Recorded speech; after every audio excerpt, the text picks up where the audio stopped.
আল্লাহ পাক রব্বুল আলামিন পবিত্র কালামুল্লাহ শরীফের মধ্যে বলেন, ওয়ামা আরসালনাকা ইল্লা রাহমাতাল লিল আলামিন।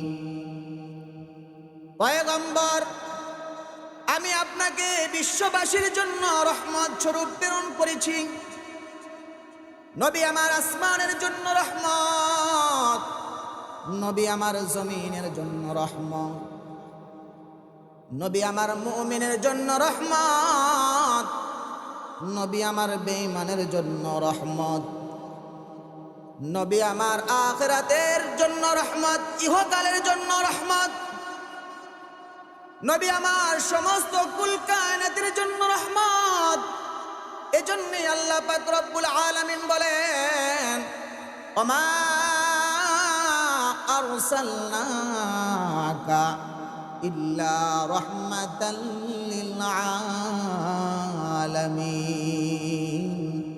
পয়গম্বর, আমি আপনাকে বিশ্ববাসীর জন্য রহমত স্বরূপ প্রেরণ করেছি। সুবহানাল্লাহ বলেন। নবী আমার রহমত, দয়ার নবী, মায়ার নবী, রাহমাতুল লিল আলামিন। বড় দয়ার নবী ছিলেন, এতিমের জন্য বড় দয়াবান ছিলেন। নবীর পক্ষ থেকে উম্মতের জন্য সবচেয়ে বড় দয়া আর মায়া হলো নবীজি উম্মতদেরকে জাহান্নামের পথ থেকে বের করে জান্নাতের পথ দেখিয়েছেন। সুবহানাল্লাহ বলেন। আল্লাহর নবী বলেন, আনা আখুযুকুম বিহুজাজিকুম আনিন নার। ও উম্মতেরা রে, আমি নবীজি তোদের কোমরে ধরে ধরে আমি তোদেরকে জাহান্নামের আগুন থেকে ফিরাইছি। আল্লাহ বলেন, কুনতুম আলা শাফা হুফরাতিম মিনান নারি ফাআনকাযাকুম মিনহা। ও দুনিয়ার বান্দা বান্দিরা, তোমরা তো জাহান্নামের কিনারায় গিয়েছিলে, জাহান্নামের কিনারায় গিয়া উপনীত হয়েছিলে, জাহান্নামের গর্তে পড়ে যাইতে। আমার দয়ায় আমার পয়গম্বর তোমাদেরকে ধরে ধরে জাহান্নামের আগুন থেকে বাঁচাইছে। সুবহানাল্লাহ বলেন। শুধু তাই নয়, আমার আর আপনার নবী রাহমাতুল লিল আলামিন নবী উম্মতের জন্য এত চিন্তা করতেন, এত ফিকির করতেন, আমার উম্মত কিভাবে জাহান্নামের আগুন থেকে বাঁচে। নবী আমার ঘুমায়, ঘুম থেকে আবার একটু পরে জায়গা যায়, একটু ঘুমায় আবার ঘুম থেকে জায়গা যায়। কারো বিরুদ্ধে যদি কোনো ওয়ারেন্ট জারি হয়, লোকটা যদিও বিছানায় শুয়ে পড়ে, লোকটার চোখের মধ্যে যদিও ঘুম আসে, একটু পরে তার টেনশন আসে, বারবার জায়গা যায়, কোন সময় যেন পুলিশ আমাকে ধইরা ফেলে, কোন সময় যেন আমাকে আর্মি ধইরা ফেলে।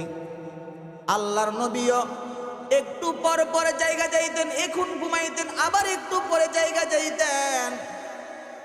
আম্মা জান আয়েশা বলেন, তোমরা যদি আল্লাহর রাসূলকে রাত্রে ঘুমন্ত অবস্থায় দেখতে চাও, আয়েশা দেখা যাও। আবার যদি তোমরা রাসূলকে রাত্রে বেলায় জাগ্রত অবস্থায় দেখতে চাও, আয়েশা দেখা যাইবা, দেখবা আল্লাহর রাসূল ঘুমন্ত আবার জাগ্রত। অর্থাৎ আল্লাহর রাসূল এই ঘুমাইছেন, এই জাগ্রত হয়েছেন। আম্মা জান আয়েশা সিদ্দিকা রাদিয়াল্লাহু তাআলা আনহা বলেন, আল্লাহর নবী একদিন আমার সাথে শুয়ে আছে, হঠাৎ করে আমি চোখটা মেলা দেখি আল্লাহর নবী আমার পাশে আর নাই। আমি মহিলা হিসেবে, আল্লাহর রাসূলের বিবি হিসেবে আমার দিলের মধ্যে একটা শক জাগছে, সন্দেহ জাগছে, না জানি আল্লাহর রাসূল কোন বিবির ঘরে চলে গেছে। আম্মা জান আয়েশা বলেন, আমি এদিক সেদিক দৌড়ায়া দৌড়ায়া আল্লাহর নবীকে খুঁজতে থাকি। একটু পরেই যা দেখি জান্নাতুল বাকি গুরুস্থানের মধ্যে যায় আল্লাহর নবী উম্মতের জন্য কাঁদে। আল্লাহর নবী বলেন, ইন তুআযিবুহুম ফাইন্নাহুম ইবাদুক ওয়া ইন তাগফির লাহুম ফাইন্নাকা আনতাল আজিজুল হাকীম। ওগো আল্লাহ, ইন তুআযিবুহুম ফাইন্নাহুম ইবাদুক, আমার উম্মতেরা তোমার বান্দা। ইন তুআযিবুহুম ফাইন্নাহুম ইবাদুক, আল্লাহ তোমার বান্দাদেরকে তুমি চাইলে আযাব দিতে পারো। ওয়া ইন তাগফির লাকুম, আল্লাহ তুমি যদি চাও তোমার বান্দাদেরকে জাহান্নাম থেকে বাঁচায় দিতে পারো। ওগো আল্লাহ, আমার উম্মতদেরকে জাহান্নামের আগুনে জ্বালায় কষ্ট দিও না। রব্বে কারীম, আল্লাহ তুমি আমার উম্মতদেরকে জাহান্নাম থেকে বের করে জান্নাতের ফয়সালা করে দাও। ফাইন্নাকা আনতাল আজিজুল হাকীম, তুমি মহাপরাক্রমশালী, তুমি যা ইচ্ছা তাই করতে পারো মাওলা। তোমার দয়া দিয়া আমার উম্মতদেরকে তুমি জাহান্নাম থেকে বের করে জান্নাতের ফয়সালা করে দাও। সুবহানাল্লাহ বলেন। আল্লাহর রাসূল সাল্লাল্লাহু আলাইহি ওয়াসাল্লাম দুনিয়াতেও ঘুম বাদ দিয়া উম্মতের জন্য চিন্তা করেছেন, উম্মতের জন্য কাঁদছেন। আল্লাহর নবী কাল হাসরের ময়দানে সিজদায় পড়ে উম্মতের জন্য কাঁদবেন। আল্লাহু আকবার বলেন, চিল্লায়ে বলেন আল্লাহু আকবার। এই মুমিনের আওয়াজ দিয়া বলেন আল্লাহু আকবার। আর জোরে আওয়াজ দিয়া বলেন আল্লাহু আকবার। কাল হাসরের ময়দানে আল্লাহর নবী সিজদায় পড়ে উম্মতের জন্য কাঁদবেন। ইয়া রাব্বি উম্মতি উম্মতি ইয়া রাব্বি, ওগো আল্লাহ হাসরের ময়দানে আমার উম্মতের অবস্থা কি হবে? আল্লাহর নবী বলেন, সূর্যটা যখন মাথার এক বিগত উপরে থাকবে, কিছু দূরত্ব থাকবে, কারো গুনাহ অনুযায়ী তাদের ঘাম হবে, কারো ঘাম হবে হাঁটু পর্যন্ত, কারো ঘাম হবে কোমর পর্যন্ত, কারো ঘাম হবে মাথা পর্যন্ত, কারো ঘাম হবে 2 মিনিট পর্যন্ত। আল্লাহর নবী সিজদায় পড়ে যাবেন, আল্লাহ আমার উম্মতের অবস্থা কি হবে? ইয়া রাব্বি উম্মতি, আল্লাহ আমার উম্মতের অবস্থা কি হবে? ও মাওলা আমার উম্মতকে বাঁচাও না। সিজদায় পড়ে রহমাতুল লিল আলামিন কাঁদতে থাকবেন। আল্লাহ তাআলা ডাইকা বলবেন, পয়গম্বর আমি আজকে হাসরের ময়দানে আপনার চোখের পানি দেখতে চাই না।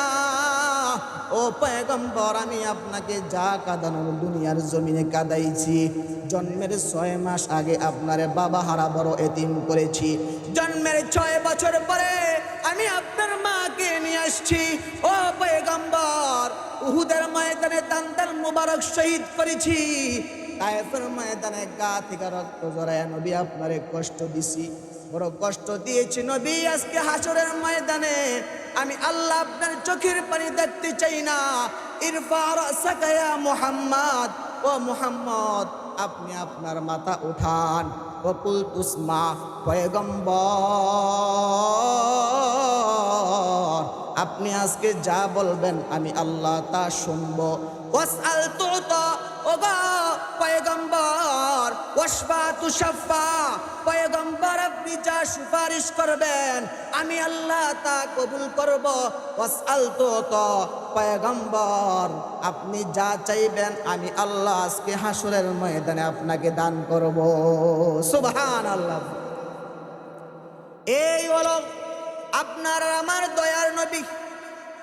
দুনিয়াতেও আমাদের জন্য ঘুম বাদ দিয়া কাটছে। ও মুসলমান, এখন তো ঘুম বাদ দিয়া বহু দরদি মানুষ আছে। ঘুম বাদ দিয়া যায় নিরস্ত্র মানুষদেরকে যায় হতাহত করে, তাদেরকে আহত করে, তাদের হাত পা ভাঙা দেয়, আছে না নাই? কিছুদিন আগের ঘটনা, টঙ্গীতে নিরীহ মানুষ নাম দিছে এত আতি, তাবলিগ করে এরা এত আতি না, এরা হচ্ছে আতা আতি গ্রুপ। কি গ্রুপ বলেন? আতাতি গ্রুপ, নিরীহ নিরস্ত্র মানুষ ঘুমায় রইছে, শা শা করে যায় তাদের উপরে আঘাত হানছে। এগুলা কোনো দরুদি মানুষ না, এরা মুসলমান রূপে মুনাফিক। এরা কি বলেন? মুনাফিক। আল্লাহ বলেন ইন্নাল মুনাফিকিনা ফিদ্দারকিল আসফালি মিনান নার। মুনাফিকরা সবচেয়ে নিম্ন মানের জাহান্নামের মধ্যে যাবে। নাউজুবিল্লাহ বলেন। মুনাফিক যারা, তারা কাফিরদের চেয়ে নিকৃষ্ট। কারণ কাফিরদেরকে তো চিনা যায়, সে কাফের। মুনাফিক যারা, তাদেরকে চিনা যায় না। গড়ের ইন্দুর বেড়া কাটে, এরা হচ্ছে গড়ের ইন্দুর। মুনাফিক যারা, তারা কিসের ইন্দুর বলেন? গড়ের ইন্দুর। আল্লাহর নবী দুনিয়ায় থাকতে উম্মতের জন্য কেঁদেছেন, আখিরাতের ময়দানে উম্মতের জন্য কাঁদবেন।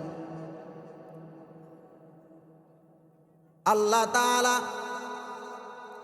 আয়াত নাজিল করেছেন, ওয়ালা সাউফা ইউতিকা রাব্বুকা ফাতারদা। পয়গম্বর, আপনি যা চাইবেন আমি আল্লাহ আপনাকে তাই দান করব, তা দান করে আমি আপনাকে সন্তুষ্ট করব।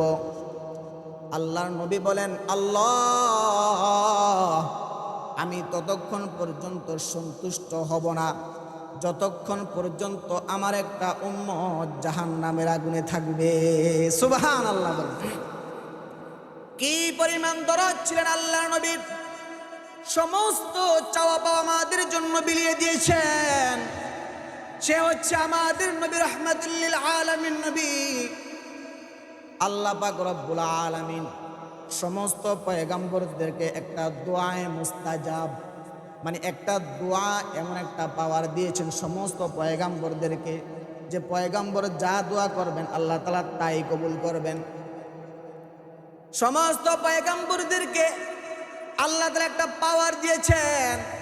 এমনিতে তো পয়গম্বরদের দোয়া আল্লাহ কবুল করেন, কিন্তু পর্যায়ক্রমে, ক্রম অনুসারে কোনো জায়গায় আল্লাহ তাআলা যা ভালো মনে করেন তাই দান করেন।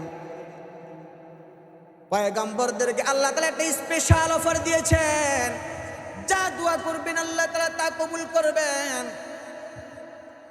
তো আল্লাহ তাআলা পয়গম্বর নবীকেও, আমাদের নবী, আপনার আমার নবী রাহমাতুল লিল আলামিন নবীকেও সে একটা স্পেশাল পাওয়ার দিয়েছেন। দুনিয়ার যেই সমস্ত নবী পয়গম্বর দুনিয়াতে এসে গেছেন, সমস্ত নবীগণেরা এই স্পেশাল পাওয়ারটা ব্যবহার করে ফেলছেন, কিন্তু আমার আর আপনার নবী এই স্পেশাল পাওয়ারটা রেখে দিয়েছেন। আল্লাহর নবী বলেন, আমি দুনিয়ার বাড়ি চাই না, আমি দুনিয়ার গাড়ি চাই না, আমি স্বর্ণ চাই না, আমি দুনিয়ার কোনো কিছু চাই না, আমি আল্লাহ তাআলার কাছে কোনো কিছু চাই না, আমি আল্লাহ তাআলার কাছে কোনো কিছু আশাও করি না। আমি এই দোয়াটা আমার উম্মতের জন্য রিজার্ভ রেখে দিয়েছি। আমার গুনাহগার উম্মত যখন কাল হাসরের ময়দানে ঠেকে যাবে, আমার কাছে আসবে সুপারিশের জন্য। আমি পয়গম্বর তাদের জন্য সুপারিশ করে জান্নাতের ফয়সালা করে দিব। সুবহানাল্লাহ বলেন। রাসূলের সব কিছু চাওয়া পাওয়া যা ছিল সমস্ত কিছু উম্মতের জন্য দিলে গেছে। সুবহানাল্লাহ বলবেন না? সবাই ঘুমাইতেছেন মনে হইতেছে। শরীরটা একটা জাকুনি দেন, লিল্লাহে তাকবীর। জোরে আওয়াজ দেবেন, লিল্লাহে তাকবীর। প্রিয় ভাইয়েরা আমার, এই ময়দানটা হচ্ছে একটা মকবুল ময়দান। যাদেরকে আল্লাহ তাআলা কবুল করবেন এই ময়দানে আসতে পারবেন, দ্বীনের আলোচনা শুনতে পারবেন। বলতেছিলাম, আল্লাহর নবীর সমস্ত চাওয়া পাওয়া উম্মতের জন্য বিলিয়ে দিয়েছেন, যে আমার সব কিছু শেষ হয়ে যাক, আমার সব কিছু যাক, কিন্তু আমার উম্মত জান্নাতে যাক। সব সময় চিন্তা ফিকির করেছেন। চিল্লায় বলেন আল্লাহু আকবার। মুমিনের আওয়াজ দিয়া বলেন আল্লাহু আকবার। আর আওয়াজ এ মুসলমান, সব সময় যে রসুল উম্মতের চিন্তা করেছেন, কিন্তু বিনিময়ে রসুল সব সময় দুঃখই পাইয়া গেছে। তায়েফের ময়দানে আল্লাহর নবী গেছেন, তায়েফের লোকেরা আল্লাহর রসুলকে পাথর নিক্ষেপ করেছে। আল্লাহর রসুলের গায়ে এমন ভাবে পাথর নিক্ষেপ করেছে, রসুলের গা থেকে রক্ত ঝরতে ঝরতে রসুলের পায়ের মৌজা, পায়ের সাথে জুতার সাথে অ্যাডজাস্ট হয়ে গেছে। আল্লাহ পাক রব্বুল আলামিন তায়েফের দায়িত্বরত ফেরেশতাকে পাঠাইলেন, ও ফেরেশতা যাও, আমার নবীকে যা জিজ্ঞেস করো নবী কি চায়। ফেরেশতা এসে বলেন, পয়গম্বর, আপনাকে তায়েফবাসীরা চিনে নাই, তারা আপনাকে কষ্ট দিয়েছে। পয়গম্বর, আপনি যদি বলেন তায়েফবাসীদেরকে, পুরা মক্কাবাসীদেরকে আমরা শেষ করে দেই। আল্লাহর নবী বলেন, এরা আমার উম্মত, এরা বুঝে না, না বুঝে আমি রাহমাতুল্লিল আলামিনের উপরে পাথর নিক্ষেপ করে। এরা যদিও মুমিন না হয়, কিন্তু এদের ছেলে মেয়েরা মুমিন হবে। সুবহানাল্লাহ বলেন। আল্লাহ রসুল উম্মতের প্রতি কত দয়াবান ছিল। শুধু তাই নয়, আল্লাহর রসুল সাল্লাল্লাহু আলাইহি ওয়াসাল্লাম মক্কার মধ্যে নির্যাতিত, মক্কার কাফের মুশরিকরা আল্লাহর রসুলকে এত নির্যাতন করেছে, এত নিপীড়ন করেছে, আল্লাহ রসুল মক্কা ছাড়তে বাধ্য হয়েছে। আল্লাহ রসুল যখন মক্কা থেকে মদিনায় যায়, বারবার জন্মভূমির মায়ায় মক্কার দিকে ফিরে ফিরে তাকায় আর বলে, ওয়ালাউলা আন্না কওমি আখরাজুনি মা সাকানতু গায়রাক। ও মক্কা, তোর ভিতরে আমার থাকতে বড় মন চাইছে রে, কিন্তু আমার লোকেরা, আমার বংশের লোকেরা আমাকে থাকতে দিল না, আমাকে বের করে দিল। মক্কার থেকে আল্লাহর নবীকে নির্যাতন করে বের করে দেওয়ার পরেও মক্কা যখন বিজয় হয়েছে, আল্লাহর নবী যখন বিজয়ী বেশে মক্কার মধ্যে প্রবেশ করে, কাফের মুশরিক যারা তারা ভয়ে পলায়ন করতেছে। আমার আর আপনার নবী না দয়ার নবী, আল্লাহর নবী বলেন, লা তাসরিবা আলাইকুমুল ইয়াউম। এই কাফের মুশরিকরা ভয় পাইস না, তোদের কাছে শুকুরের মতো আচরণ থাকতে পারে, কিন্তু আমি নবী, রাহমাতুল লিল আলামিন নবী, আমি মুমিনের জন্য রহমত, আমি মানবের জন্য রহমত, আমি দানবের জন্য রহমত, আমি আসমানের জন্য রহমত, আমি দুনিয়ার জন্য রহমত, আমি আখিরাতের জন্য রহমত, আমি তোদের জন্য রহমত। তোরা ভয়ে পালাইস না। লা তাসরিবা আলাইকুমুল ইয়াউম। আজকের দিনে তোদের ভয় নাই, তোদের কোনো পেরেশানি নাই, তোদের কোনো চিন্তা নাই। তোরা ঠান্ডা মাথায় মক্কাতে অবস্থান কর, আমি নবী তোদের বিরুদ্ধে কোনো অ্যাকশন নিব না। চিল্লে আল্লাহু আকবার। এই হচ্ছেন আমার আপনার নবী, দয়ার নবী, রাহমাতুল লিল আলামিন নবী। বড় দয়ার নবী ছিলেন, বড় মায়ের নবী ছিলেন। এ ভাই, নবীজি দয়ার বড় দৃষ্টান্ত দিয়ে গেছেন।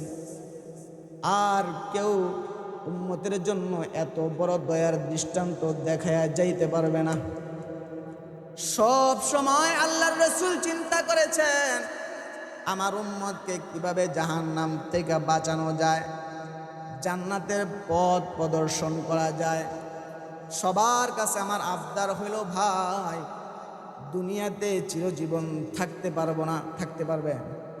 কেউ থাকতে পারবেন? এমনভাবে বলতেছেন যেন থাকতে পারবেন। দুনিয়াতে কেউ চিরজীবন থাকতে পারবেন? এজন্য দুনিয়াতে যতদিন থাকবেন রসুলের আদর্শের উপরে থাকতে হবে, কারণ রসুল দাঁত ভাঙ্গা দিন আপনার জন্য রেখে গেছে। রসুল আপনাকে কিভাবে জাহান্নাম থেকে বাঁচানো যায় চেষ্টা করে গেছে, পথ পদ্ধতি পন্থা বাতলায়া গেছে। আমার উম্মত যেন একটাও জাহান্নামের আগুনে না যায়, এ বিন্দারচরের মুসলমানেরা, ছোট্ট করে একটা মেসেজ দিয়া যায় ভাই, এই মাটির জমিনে যতদিন আপনার দেহে প্রাণ থাকবে ততদিন আপনার বাহাদুরি আছে। আপনার দেহ থেকে প্রাণ যখন আলাদা হয়ে যাবে, চক্ষু দুইটা যখন বন্ধ হয়ে যাবে, হাত দুইটা যখন শীতল হয়ে যাবে, পা দুইটা যখন শীতল হয়ে সোজা হয়ে যাবে, আপনার প্রাণের স্ত্রী আপনাকে দুনিয়ায় রাখবে না, বাবাও আপনাকে দুনিয়ায় রাখবে না, ভাইও আপনাকে দুনিয়ায় রাখবে না, আপন মায়ও আপনাকে দুনিয়ায় রাখবে না, সবাই দূর দূর করে আপনাকে কবরের মধ্যে শুয়ে দিয়ে আসবে। কি বইলা শুয়ে দিয়ে আসবে? বিসমিল্লাহি ওয়া আলা মিল্লাতি রাসূলিল্লাহ। ওগো আল্লাহ, রসুলের মিল্লাতের উপরে আপনার বান্দারে শুয়ে দিয়ে গেলাম। এ মুসলমান, আপনাকে শুয়ে দিয়ে আসছে রসুলের মিল্লাতের উপরে, অথচ রসুলের মিল্লাতে কিন্তু ছিল দাড়ি, রসুলের মিল্লাতে ছিল সুন্দর সুন্নতি জামা, কিন্তু আপনি আপনার জীবদ্দশায় কখনো রসুলের মিল্লাত আপনি মানেন নাই। কিন্তু যদি রসুলের মিল্লাতের উপরে আপনার 1000 বার শোয়ানো হয়, আপনি বাঁচতে পারবেন? বাঁচতে পারবেন? কারো দ্বারা বাঁচায় সম্ভব হবে না। রসুল দাঁত ভাঙ্গার দিন আপনার আমার জন্য রেখা গেছে। এজন্যে খেলায় খেলায় সময় নষ্ট করবেন না।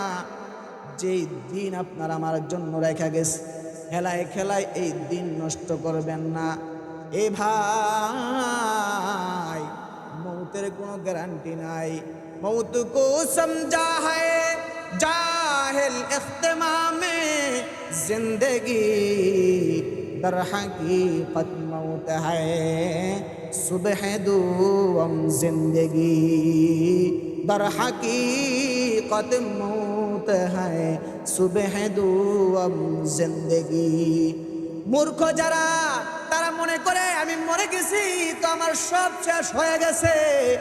আর জ্ঞানী যারা, তারা বলে আমি মরে গেছি তো আমার সব শেষ হয়ে যায় নাই, আমার তো অনন্ত অসীম কালের জীবন শুরু হয়েছে, ক্ষণস্থায়ী জীবনের শেষ হয়ে গেছে, চিরস্থায়ী জীবন আমার শুরু হয়ে গেছে। যেই জীবনের শুরু আছে শেষ নাই, যেই কবরের মধ্যে বিছানা নাই, যে কবরের মধ্যে বালিশ নাই, যে কবরের মধ্যে বন্ধু নাই, যে কবরের মধ্যে বান্ধব নাই। যারা জ্ঞানী, যারা জ্ঞানী তারা কবরের জন্য কিছু পাঠায়া যায়। যারা জ্ঞানী তারা দুনিয়ায় নেককার আল আওলাদ রেখে যায়। যারা জ্ঞানী তারা দুনিয়ায় দান সদকা কইরা একটা সদকায়ে জারিয়া রেখা যায়, যেন সে কবরে শুয়া শুয়া এর সওয়াব পাইতে থাকে। সুবহানাল্লাহ বলেন। এজন্যে ভাই, রসুল সবচেয়ে বড় উম্মতের উপরে যে দয়া করেছেন, সবচেয়ে বড় দয়াটা হলো আল্লাহর রসুল উম্মতকে জাহান্নামের পথ থেকে বের করে জান্নাতের পথ দেখায়া গেছেন। আমরা জান্নাতের পথে চলতে রাজি আছেন, আসি না নাই? কথা বলেন, রাজি আছেন না নাই? রাজি আছেন তো ইনশাআল্লাহ? সব সময় সর্বাত্মক চেষ্টা করব যেন আমার দ্বারায় রসুলের একটা সুন্নত ছুটে না যায়। সব সময় আমরা চেষ্টা করব। রাজি আছেন তো ইনশাআল্লাহ? আল্লাহ তাআলা আমাদের সকলকে যে সমস্ত কথাগুলো বললাম, প্রথমে আমাকে, অতবার আপনাদেরকে আমল করার তৌফিক দান করুক। সকলে বলেন আমিন। ওয়া আখির দাওয়ানা আলহামদুলিল্লাহি রাব্বিল আলামিন।